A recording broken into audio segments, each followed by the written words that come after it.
எல்லாருக்குமே வளரணும் ஆசை இருக்கு, எல்லாருக்குமே உயர்ந்த நிலைக்கு போன ஆசை இருக்கு, எல்லாருக்குமே ஜெயிக்கணும்னு ஆசை இருக்கு. ஆனா முயற்சி பண்றோமா, கடினமா உழைக்கிறோமான்னு கேட்டீங்கன்னா இல்ல. என்ன காரணம்? நம்ம சோம்பேறித்தனமும் நம்ம தயக்கமும் நம்மளோட சலிப்பும் தான் காரணம். அப்ப மாற்றம் நம்ம இடத்துல இருந்து வரணும், நமக்குள்ள வரணும். முதல்ல நாட்டை மாத்தாத, ஒன்ன மாத்து. முதல்ல நாட்டை சீர்திருத்தாத, ஒன்ன சீர்திருத்து. முதல்ல நாட்டை ஒழுங்குபடுத்தாத, ஒன்ன ஒழுங்குபடுத்து.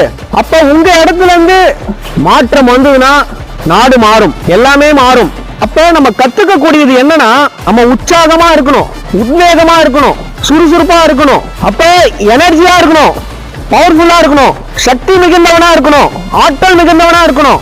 காற்றடித்தா உதிர்கிற உதிரி அல்ல நாம், பலமான காற்று அடித்தாலும் அசையாத இரும்பு.